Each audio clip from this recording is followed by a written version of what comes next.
Again, thank you very much. This is Scott Miller. I'm the president of Social123, and we have with us today a special guest, Brandon Utley, the social media product manager over at Sales Performance International. Brandon, can you hear me? I can. Thanks for having me. Well, thank you. We appreciate it. Brandon and I did a podcast earlier in the month from the marketing squad discussing social sales and marketing enablement, and we decided it'd be a good idea to put together a webinar, Brandon. So thanks for speaking to us again. Absolutely. Glad to be here. Just a little bit of background about Brandon. You see there he's our social media, he's a social media product manager over at SPI, but for those of you that don't know Sales Performance International, really it's solution selling, the sales methodology that a lot of us have been introduced to over the years. SPI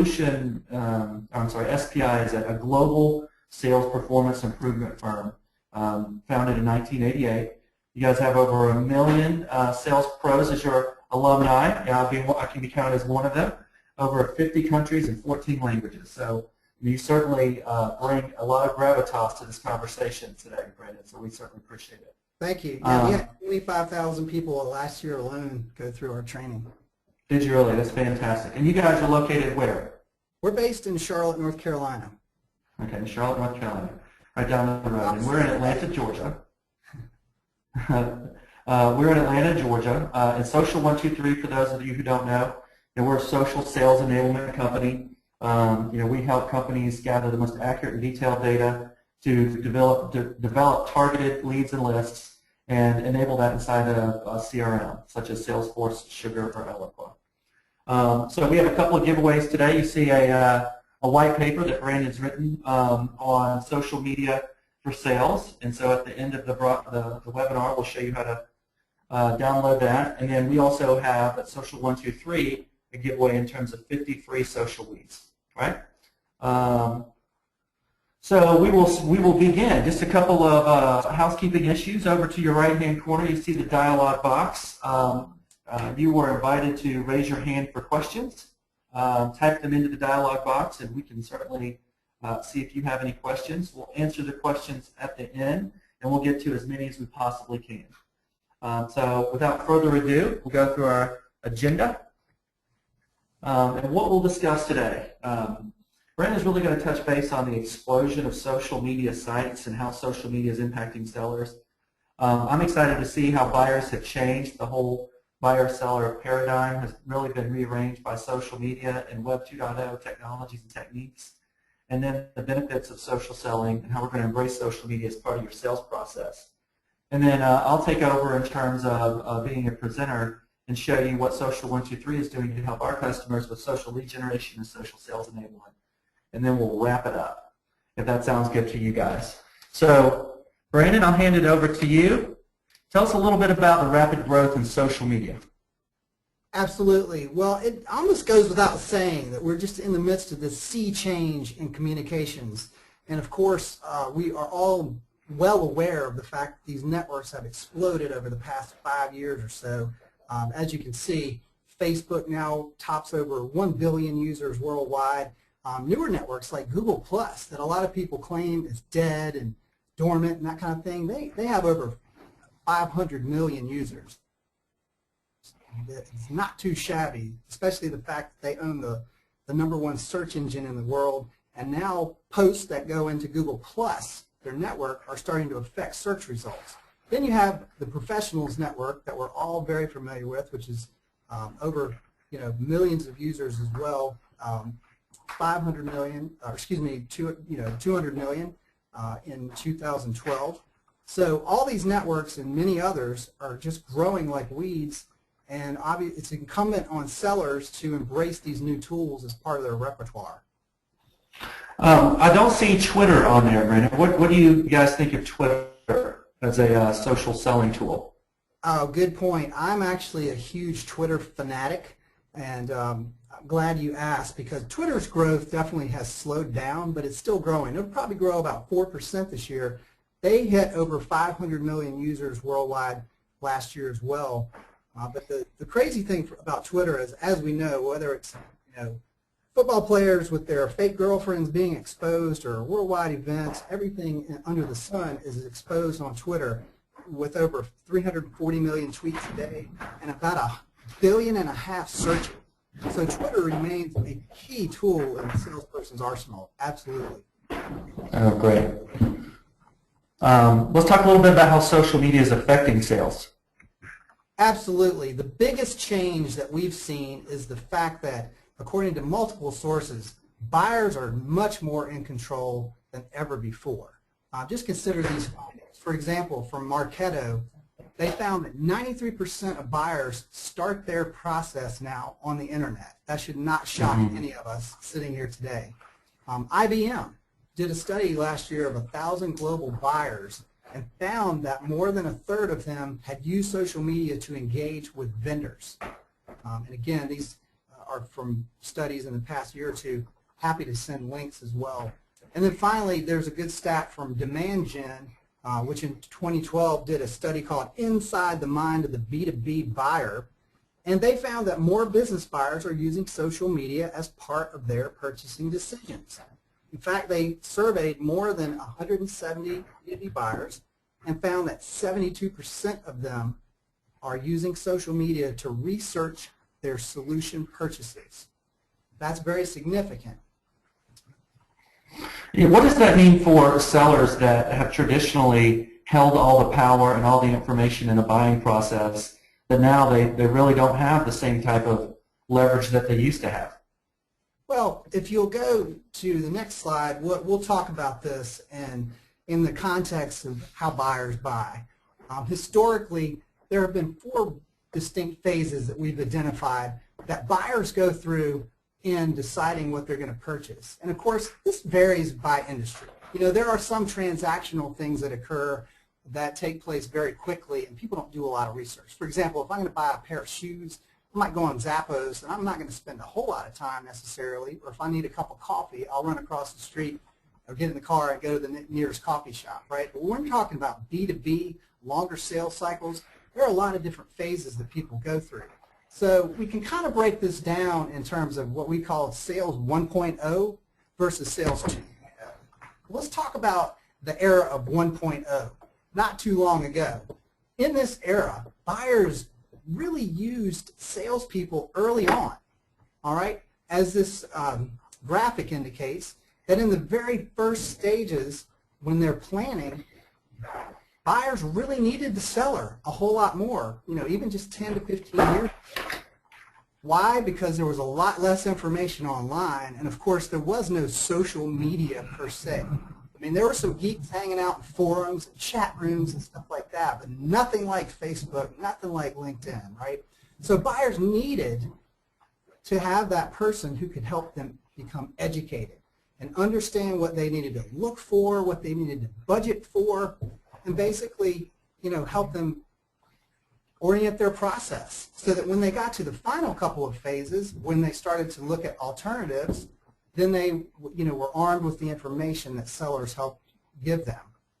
Guess what? That is critical to be there in the beginning, because Forrester Research has indicated that 65% of the time, executives will go with the vendor who helps set the buying vision early. All right? So once you get into the phase 3 and 4, you know, that's where the good seller is helping that person that they've been with since day one. Hey, you can look at alternatives, but we helped you create this vision. Hopefully you're going to go with our solution, you know, close to 70% of the time. Now the final phase that people go through is evaluating risk, and we could talk a little bit about that as well. But with big purchases especially, there's always that factor right at the end where people say, are we making the right choice here? Have we looked at every possible scenario? This is a lot of money on the line. Are we going to be satisfied? And are we going to be taken care of after the sale? So that was kind of there's a lot of money. There's a lot of reputation, right? I mean, if that doesn't go right, somebody approved that project. Absolutely. So now let's talk about the shift in the paradigm. We're in a different era now, which we're calling Sales 2.0, and it kind of falls in line with our new methodology, Solution Selling 2.0. But in this era, we talked about it, 93% of B2B buyers go straight to the web for their information. So guess what? In the first phase, they're cutting out the seller. They're going to the web. in phase 1 and 2 to try to get all the information they can. And guess what? We're giving that to them. You know, as companies, we've all gravitated toward the web. We understand that concept that people want a good solution packaged up on in our information, you know, with heavy FAQs, testimonials, and all that kind of thing. So 70% of the buying process now, 70%, is now complete before a buyer engages with a salesperson. That's kind of frightening, and that stat comes from a company called Serious Decisions. Others have echoed that as well. You know, anywhere from 60 to 70%. That's a little scary for a lot of B2B sellers who've been used to doing things a certain way, right? So now it's very challenging for salespeople who are encountering these very educated buyers late in the game. However, I will say, fortunately, social media is now helping top sellers to maintain their visibility and build their credibility. My joke is, you know, you can use social media and other forms of web-enabling technologies to basically get back to the front. You want to get back to the front. You know, don't be caught unaware when somebody comes to you armed with a bunch of information and they're suddenly asking you for a quote. They're ready to buy. You know, they're closer to that stage, and you don't want to be unprepared. So towards the phases 2 and 3, now is where, now the seller gets a chance. But, you know, again, it's very tough. So what's happening as we're looking at this is that sellers need to develop new skill sets in many cases. And on the next slide, we'll talk about a couple of these in which we identified different roles. So before we get to that, let me talk about the benefits of social selling, all right? Aberdeen Group is a large research company, much like Forrester, and they did a study last summer in which they identified that top selling organizations are seeing positive return on investment through what's now being called social selling. As you can see here, over 60% of attainment of sales quota by teams is being met. Well over 50% have a customer renewal rate better than those who are not using social selling skills. Their sales forecasting accuracy is better, and the percentage of sales reps individually achieving their quota is also going up. This was a landmark study that really opened the eyes of a lot of sellers because, quite frankly, in the early stages of social media, the people that gravitated to it were your communications people, marketing and PR. Selling was sort of the last bastion to realize what was happening. That's not you know, a blanket statement. There are always early adopters. But again, now, as you're seeing, Scott, people that sell stuff for a living are saying, hey, wait a second, we want to be part of this as well. How do we embrace these tools? That also means that you need to figure out who is already using social media in your organization. Is it customer service, marketing, PR? And the answer is probably yes. So you need to work with them to understand what they're doing and how you can integrate in with that, complement their efforts. All right. So also in that study by Aberdeen Group, they identified a couple of leading pressures among those best-in-class companies. And one of the top was that they recognized that their customers and prospects are communicating on social networks, so they realized we have to be there too. And notably, they see the diminishing effectiveness of traditional marketing activities. It's not to say that they have all disappeared, but things like direct mail, advertising, and traditional publications, trade shows, I mean, these are very costly compared to a lot of social media marketing activities, which can be highly effective, very scalable, and much less expensive.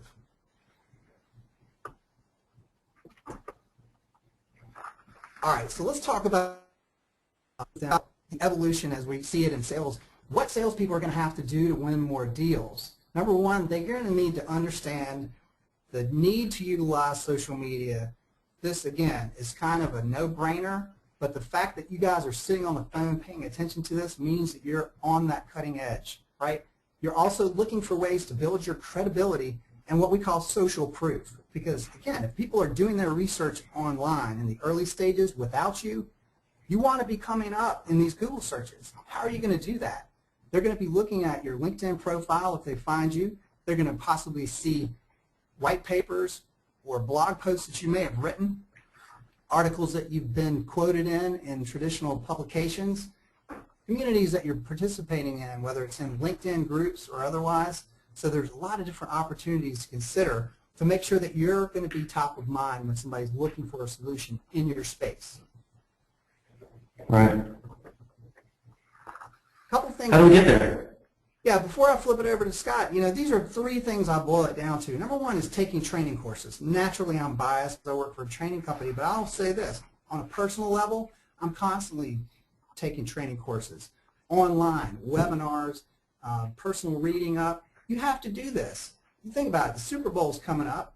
Do you think these athletes just run out on the field by themselves and say, hey, I've been playing, football since Pee Wee League, I don't need a coach? No, they have dozens of coaches because coaches help you see gaps in your performance. They can also identify where you are now and where you need to get and help you to get there. So that means taking courses, also making a plan. A lot of people make the mistake. We've all been there. You sign up for these networks. You get on it. Twitter is a great example. I remember I got on there in 2008, and like many people thought, man, this is the stupidest thing I've ever seen. What is the point? And that's a common misperception. I still get that. People say, I don't want to hear what people had for lunch on Twitter all day. But guess what? If I walk through the mall, there's a bunch of people talking about going to the food court too. But if I pay attention, there are also people talking about business issues. I just need to know which ones are talking about the stuff relevant to me. And again, that's where Twitter and other networks, if you know how to work those and how to search those effectively, you'll get through all that noise very quickly. So finally, that also means utilizing the right tools. That's exactly why I'm on the phone with Scott today, because in my business, we are constantly looking for best-in-class tools, and that's exactly how I found Scott and Social123. These guys are providing an amazing service, and I'm looking for shortcuts and things that will help us identify prospects through social media that we can then convert into email leads, for example. So with that, I want to kick it over, and you guys can then see more about exactly what Social123 can provide as part of your workflow. Well, Brandon, we certainly appreciate it. I am a big fan of what you guys are doing, and we made a little joke earlier before the webinar started about moving from the 9-box to the 6-box. So, you guys have trained a lot of people, and I see that you're obviously keeping up with the evolution of selling. And we'd love to learn a little bit more, perhaps at the end of the webcast, about what you're doing over at SBI specifically to help people change for this market paradigm. So thank you, we appreciate it. You're welcome. Going down the theme of what the experts are saying, if you look at what LinkedIn themselves are saying, 85% of sales reps believe that the contact data in LinkedIn is better than the data inside their CRM. And so what relevance does that have to us as sales and marketers? Well, if we are looking at Salesforce or Sugar or Siebel or whatever we have for our CRM system, and we think there's better data out there, we're doing one of two things. Right? We don't have confidence in that data, so we go look at a third-party source to verify its accuracy. And then, if the data isn't accurate to begin with, you're spinning your wheels, right? So a lot of people are looking to social for data validation, data enrichment, data accuracy. And I think that the marketers have seen that. You mentioned Forrester earlier, right? 78% of marketers plan to use social media data to drive marketing campaigns today, right? So you can see that the tail is catching up with the rest of the dog, so to speak, for us to, or at least for marketing purposes, to try to utilize social media data to catch up to this paradigm shift. And then if you look lastly, HubSpot, which is a pretty well-known marketing automation and lead generation tool, they recently released a study saying that 25% of your contact data inside a CRM will become inaccurate over 12 months. So if you see where this trend is going, is that people are on the move, people understand that there are better sources to try to find information than perhaps that they've had in the past, and they're making the change, right? They're making the change via social media. So that's where Social123 really comes in. We work with our customers to help them use social media to get to that front of the funnel. You talked about stage 1, stage 2, whenever the actual needs and determinations are getting created in the buying process. What can we do to put our ear to the ground and figure out what's going on? Well, here's 10 ways, right? We have 10 ways to find your next customer. We provide tools, and this certainly isn't anything that isn't already available in other mechanisms. If you think of paid search for PPC, or if you think in terms of search engine optimization, right? These are certain things that marketers are trying to already do to capture the type of this type of traffic. But let's look at what we can use with social media, right? If we can put our ear to the ground to see who is listening to, who is mentioning my company, who is mentioning my products, my competitors, who is mentioning my competitors' products, my customers, my prospects, right? Industry keywords, industry events, these Google AdWords, or hashtags. A lot of times what you'll find is that individuals are going to events that perhaps you as a sales and marketer can't attend, right? But one of the trends that's going on Twitter right now, and LinkedIn and Facebook for that matter, is that individuals are tweeting about what they see that goes on during the event, and they'll put a hashtag on it. There was one recently here in Atlanta called the B2B Camp. And so everybody that was participating in the event, or commenting on the event, had the hashtag B2B Camp on there, right? You can see the same words that you'd be using for Google AdWords. Take the example here to the left. These are some words that Social123 would use. Social points, social influence, social leads, marketing automation.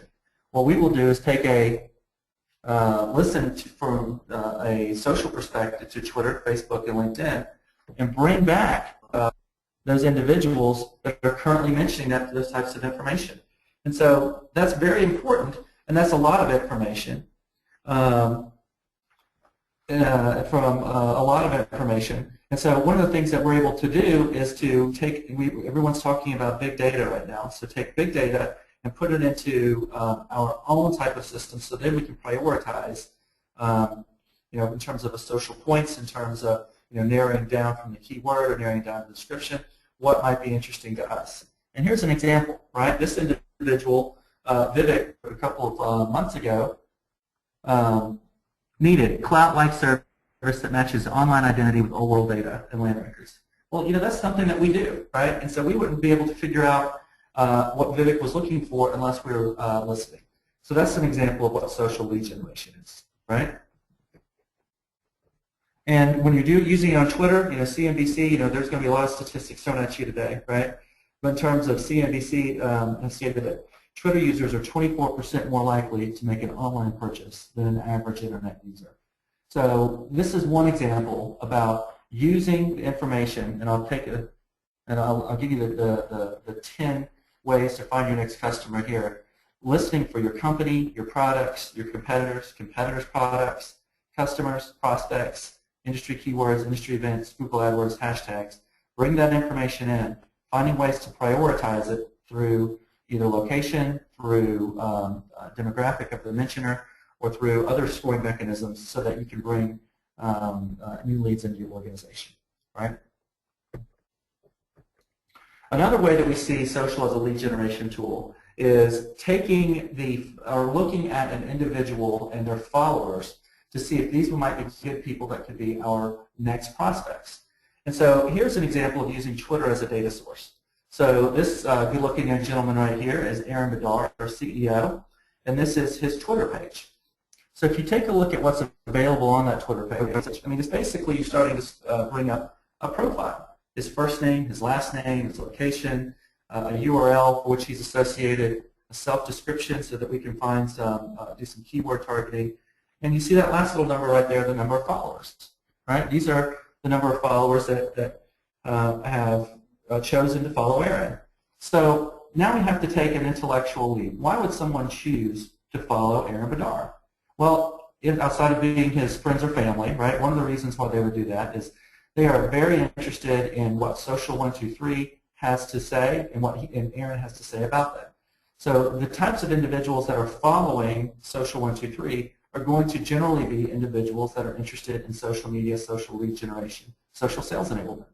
So all 456 of these individuals have taken themselves. I mean, Brandon, you mentioned there were 500 million Twitter subscribers. Well, 456 of them have raised their hand and told us they're interested in things that Social123 would do. That's a pretty good lead list, right?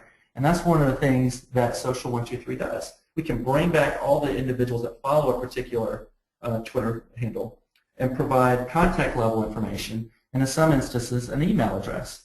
Now, this isn't an email address that you sign in for on social media, but this is an appending feature that we have. And now we can reach out to them in many different communication vehicles. We can reach out to them via Twitter. We can follow them or retweet anything that they're doing on Twitter, or we can reach out to them more traditional methods in terms of marketing automation, right? And then we can export that if we need to put it into any kind of marketing automation tools if you want to do something in blast, right, or in mass. So these are a couple of ways that we've seen social media to help us at the front of the funnel, one of the things that you articulated rather well in the beginning, Brady. So let's take that concept a little further, right? Not only can you do our own social handle or my own personal handle, but I mean that technology is available for, you know, if you're looking for people that are sales folks, for Jeffrey Gittimer, right?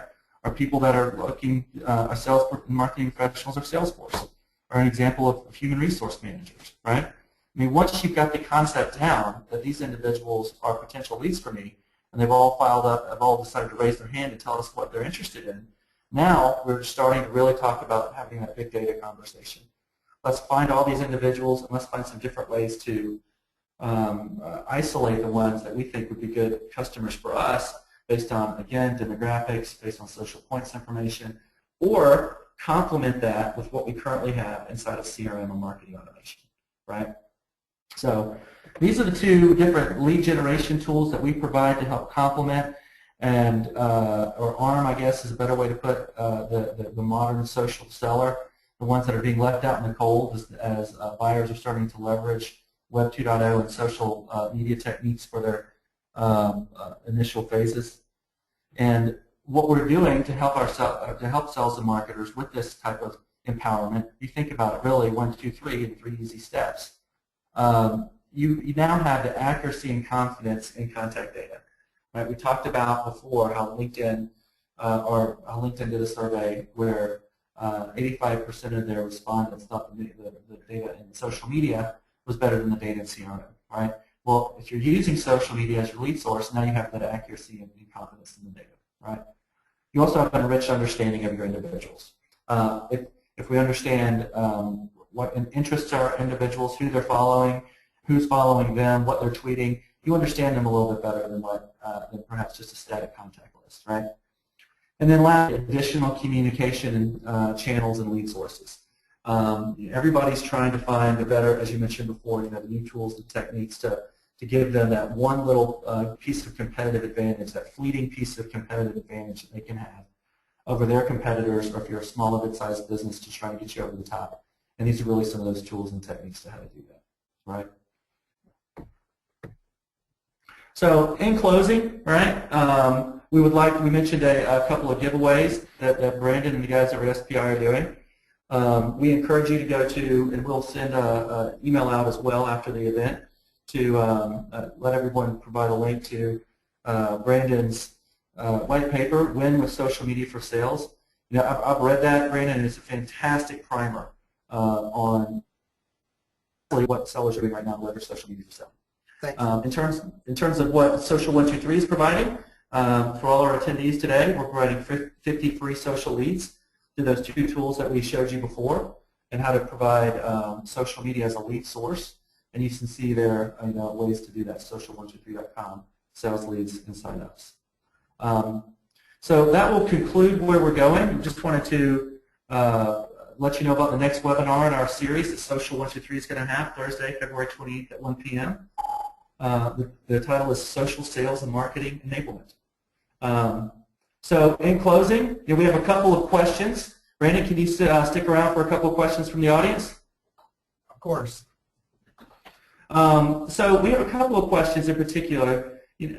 I think from a fundamental perspective, define social selling for us. Give us a couple of sentences if we're looking it up in terms of the dictionary instead of Wikipedia, right? What is social selling? Well, I think in the modern context, we're going to talk about, again, the use of web-enabled technologies and social media sites to supplement and complement the abilities to make connections that you would have normally done offline. But the irony for me is that social selling is often a way to utilize these online tools to build offline connections. I've made so many great connections personally on Twitter first, which is ironic, and then actually met people, later, whether it's weeks or months or even a year or two later, that I feel like I already had gotten to know somewhat. And Scott, I got to brag on you guys because we were talking the other day, and I mentioned the fact that we saw a trigger event where a company had hired a new senior VP of marketing. We had the guy's name. Obviously he was on LinkedIn, but it's difficult to get somebody's email address unless you go through the process of having to connect with them. And sometimes you don't want to. So I threw this guy's name at you, and you said, "Oh, no worries." And then within a couple of minutes, you had his email address that was verifiable at the company level. It was just stunning. So that, to me, I told you, if you can use social media, social selling, if you will, to get better intelligence, that's huge. And to get an email address is so enormously important. Every internet marketer will tell you, it doesn't matter how many Twitter followers you have, how many people look at you on Facebook and stuff, I want an email address because people buy off of email. They don't necessarily buy it, right? Yeah, that's exactly right. That's a good example. There really are. It's the. And I would define social selling really as being not only for the savvy sellers and marketers out there, right? They're going to take it, and this has always been the case, right? Even before there was a social media, before there was marketing automation, before there was anything else, right? There was always those individuals that had, the wherewithal and the intellectual curiosity to expand their craft, right? And this is just another example of, the top 80-20 rule, right? The top 20%, again, supporting the 80% that are lagging behind them. And an example of that would be using all the resources that are available to you, right? If you're just allowing, what your sales and marketing department are giving to you in terms of a communication vehicle, in terms of a lead source, in terms of an intelligence tool, right?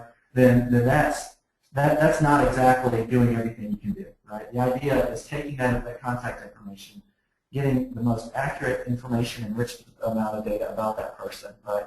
And having other communication vehicles. Not only do you know more about them to have a more personal and tailored campaign, but you have other ways to communicate with them, right? And because of those tools and techniques, you are going to be better positioned and know your customer better and be better aligned with them in those early stages. So that in stage 3 and 4, when they're making the decision, it's a no-brainer to get with you. That's how I would define social selling. Another question we have is, in terms of SPI in particular, what do you guys do for sales training around social selling?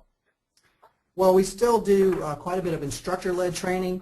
There's really no better way to do it, in my opinion. You focus your energies and efforts for a couple of days in a class with an instructor, you turn off your smartphones and your devices, and you focus in, and you dedicate the time to it. But we know that people are busy as well, so in addition to that, we also do online learning programs like many companies. So we have a continual learning program component, and we try to be our own best provider. If you're a customer of ours, then we're going to support your social media efforts going forward. We have certain groups that we put together just for alumni, for example, where we continually share our best practices and new tools and tips that we're seeing in the marketplace. Right. And that's in Charlotte, or do you actually do that in the facility of your customer? We do have what we call regional academies, which are open to anybody to come to. And if you go to our website, spisales.com, you can look at the calendar and see those. But mostly, we also customize this at the corporate level. So if somebody at a large company has this need and they have a big sales force and they want to talk about how to take it up a level, we're happy to do that. Yeah, that sounds good.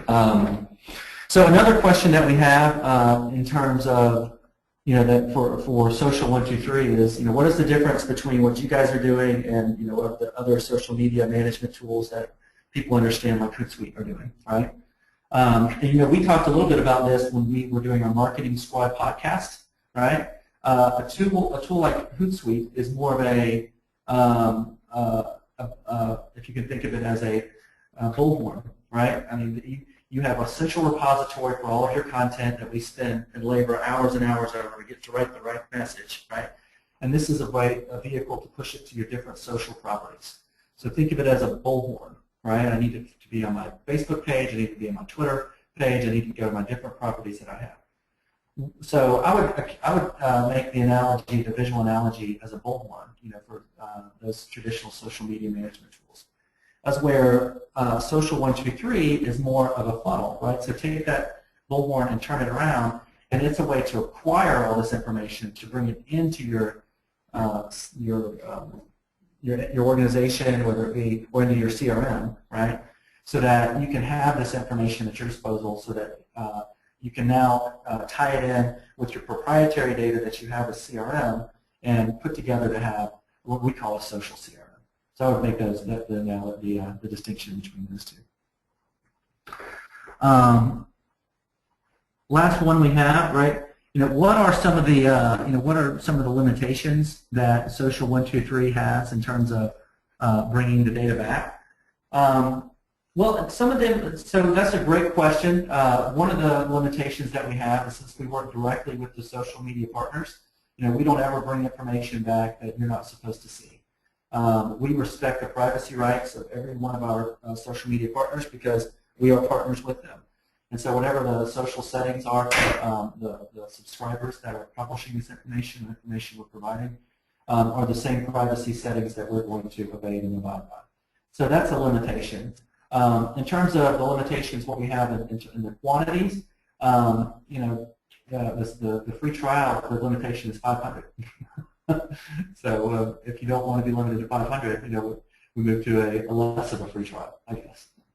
And then lastly, we have a question about Social123 helps me develop leads and tracks the tools. SPI helps me execute using sales methodology platforms. As a seller, what would you both offer as guidance as the best way to determine what platforms to be engaged in to maximize my time effort in the selling world? So, Brandon, I think what they're asking is what are some of the tools, over and above the concepts, right? What are some of the tools that you would recommend? And I will recuse myself of that answer because I obviously would say Social123. Sure. I mean, there's so many, and it just depends on the organization. Obviously, that's a pat answer. I know, saying it depends, but it really does, because it depends on this individual, whether they're part of a larger team and things like that. For example, we work with different partners that provide enterprise-level software for large organizations to be able to publish and distribute content. So, for example, Hootsuite is a great tool that you mentioned on the individual level, or something like Sprout Social for an individual or a small business. But we would recommend more of an enterprise-level tool for larger companies. Again, that would scale quickly, and also do things like archiving of information, which is so important in industries like financial services and healthcare, and give that ability to serve as an internal communications piece as well. Some companies are starting to use things like Yammer or Chatter, which is owned by Salesforce, and these are ways to internally collaborate, which people don't often think about, but they're social media channels as well. But certainly, I would say, cover the basics and make sure that you have a very strong LinkedIn presence and profile. Many people still have challenges with that. Definitely have a Twitter account. Be active on Facebook, even from a personal perspective, just so you know what's going on. But from a business standpoint, people aren't going here. But blogging is huge. So I would talk to people about what they're doing in blogging, what their company is allowing them to do, and things like that. So quite a bit of this really comes back to professional branding. There's a great site called Brand Yourself, and so any individual can go on there and sign up for a free account, and it's fairly eye-opening. It will give you an idea, basically, when you Google yourself, what comes back. And through using their tools for free, or they've got some paid versions, you'll actually influence Google, and over a period of weeks or months, you can start to understand what SEO does for you as an individual seller. It will recommend that you go on sites like Quora, Quora, which is, again, one of my favorite tools. It's an amazing resource for questions and answers, and it's very professional. And when you answer and participate in things around your industry topics, you can develop that kind of thought leadership, and again, get links back to your site, to your website. So those are just a few tools I'd throw out there. But that's the kind of thing that we get into depth with when we sit down in the workshops, or if we're consulting with a company on a one-to-one basis as well. Right. I'll add on to that. I think in terms of building your brand, your personal brand, LinkedIn allows you to be part of 50 groups, and there's no reason that you shouldn't be part of all of those groups. You get a chance to interact with some of your peers or prospects or customers, and that's really what it's all designed for. You think about the cool you guys have a group. I also started one. Anybody's welcome to join it. It's called Social Media Sales Strategies. So exactly what we're talking about. That's another thing. If you don't see a group that fits the mold, make one. Anybody can make a group. It just takes effort. Daily and weekly, you just have to stay after it. Invite people. Put discussions in there. Keep things going. It definitely takes time. That's the other thing people have to realize. It's not a silver bullet. None of this is. It takes a lot of work. The people at the very top of the heap in every industry, they carve out time for social media on a daily basis. Right.